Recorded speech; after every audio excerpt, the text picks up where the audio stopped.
주택 판매가 추락했다. 지표는 금융위기다. 미국의 이야기입니다. 실질적으로 말입니다. 10월 미국의 잠정주택 판매 지수가 여러분 71.1을 가리키고 있습니다. 와, 어째 보면 말입니다. 시장에 위기감이 팡팡 도는 것 같습니다. 게다가 71.4라는 숫자는요, 금융위기 때보다 낮은 숫자입니다. 금융위기 때는요, 2008년 11월에 80.20을 기록했거든요. 80.20. 그런데 지금 10월에는요, 71.4를 기록하고 있다는 것. 이것은 어째 보면 말입니다. 충격적인 지표다 이렇게 보입니다. 코로나19로 돌아가 볼까요? 2020년 2월에 111.5였거든요. 4월에 69까지 떨어졌지만 5월에 99.6 그리고 8월에 122.8 회복을 바로 했습니다. 그리고 12월에는 125.5였습니다. 그렇게 100 이상의 어떤 상황을 유지해 오다가요. 2022년 4월에 100을 깨게 됩니다. 99.3이에요. 그리고 나서 말입니다. 9월에는 79.5까지 떨어지고요. 11월에는 73.5. 이것이 1월에는 82.5까지 뭔가 조금 회복해 가는 것 같더니만 6월, 9월, 10월 6, 7, 8, 9, 10이겠죠. 쭉 떨어지고 있습니다. 71.1까지 떨어지고 있습니다. 이것은 어떻게 생각하면 말입니다. 지금 미국의 주택 판매 지수가 저렇게 빠졌다는 것은 미국의 경제도 지금 저는 나홀로 호황이 점점 무너지고 있다 이렇게 생각이 듭니다. 일반적으로 여러분 잠정 주택 판매 지수라는 게 일반적으로 펜딩 주택 판매 지수하고 똑같은 말이거든요.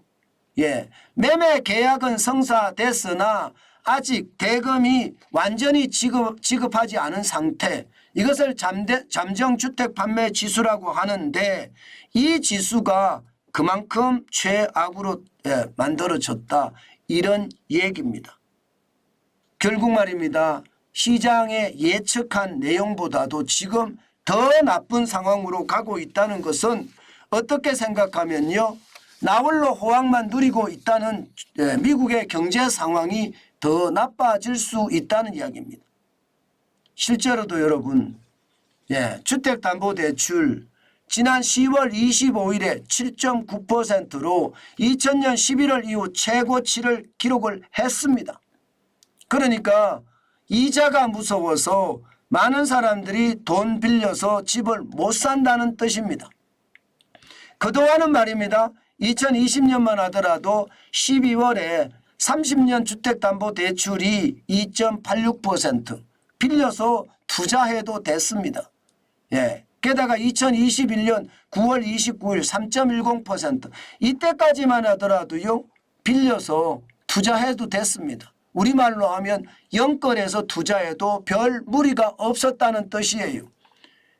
그런데 2022년 3월 30일부터 4.8%까지 올라가더니요. 10월에는 7.9% 그리고 12월 6일 현재도 7.17%입니다. 그러면 2020년이나 2021년에 무려 말입니다. 2배에서 3배까지 지금 이자가 올라갔다는 뜻이 됩니다. 그러면 시장은 어떻게 움직일까요? 여러분 말해서 못하겠습니까? 이자 폭탄에 대한 두려움 때문에 많은 사람들이 머뭇거리게 되고요. 머뭇거리게 되는 것이 결국은 시장의 어떤 정체 내지는 침체로 이어질 수 있다는 것 지금 시장에서는 해석하고 있습니다. 물론 미국에서는요. 고용이 둔화되는 게 속도가 더디기 때문에 경제가 위기라는 경착륙이 아니라 경제가 적응해가는 골디락스라고 이야기하죠. 골디락스라고 이야기하면서 연착륙이 될 것이라는 그런 이야기를 많이들 하는데 제가 봐서는 이자 앞에 장사 없다는 말이 미국 시장에서도 저는 실현될 거라고 봅니다. 이 정도 이자면요 결국은 충격이 되고요. 또한 말입니다. 잠정 주택 판매 지수가 71.4까지 떨어졌다는 것은요 금융위기 때보다 지금 상황이 더 나쁘다 이렇게 해석할 수가 있고요. 나홀로 호황도 이제 길게 남지 않았구나.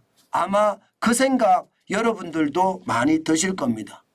그 정도로 말입니다. 상황이 지표로 봐서는요 금융위기와 같습니다. 그 정도로 충격의 어떤 상황이 점점 커진다는 것, 그것은 말입니다. 세계 경제가 점점 어려워지고 있다는 것, 이것과 일맥상통한데요. 미국에는 그동안은 나홀로 어떤 상황이 굉장히 좋았습니다. 특히 말입니다. 미국 같은 경우는 서비스업이 생산을 주도하면서 시장 전체에 큰 흐름을 만들어냈던 것도 사실이거든요. 그런데 그게 지금 주춤거리고 있다는 것 다시 한번 말씀 올립니다. 그렇게 되면 미국에 우리는 수출을 굉장히 많이 합니다. 그동안 말입니다.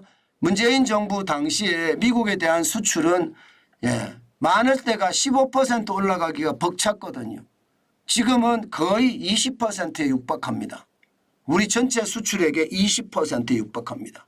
그러니까 중국에도 20% 육박하고요. 미국도 20% 거의 같아졌어요. 조만간 중국이 계속 침체를 하게 되면 미국에 대한 수출이 더 많아지는 것 불을 보듯 뻔하게 보입니다. 문제는 미국마저 침체에 빠진다면 우리 경제도 생각보다가 어려워질 수 있다는 것 다시 한번 염두에 두고 투자활동에 나서고 경제활동에 나서야 된다는 말씀 다시 한번 제가 드립니다. 늘 저는요 그렇습니다. 경제라는 게 중국의 경제와 대한민국의 경제는 굉장히 유기적으로 엮여 있고요. 미국의 경제, 유럽의 경제, 동남아의 경제와도 굉장히 유기적으로 묶여 있습니다. 게다가 대한민국은 수출 중심의 국가입니다. 지금 중국은 저가 파산 공세를 전 세계에다가 지금 재고떨이 하고 있거든요. 이게 우리 경제에 미치는 영향이 굉장히 클 거라고 생각은 합니다. 그렇지만 지금까지는 슬기롭게 잘 대처하고 있다. 이것이 대기업들의 어떤 핵심 경쟁력이 아닌가 그렇게는 생각합니다. 그러나 시장은요 저가로 계속 파산 공세를 퍼부었을 때 감당하지 못하고 우리 수출마저도 무너질 수 있다는 것 한 번쯤은 생각해 두고 경제활동을 하는 것도 우리에게는 굉장히 큰 도움이 되지 않겠느냐 이렇게 생각해 봅니다.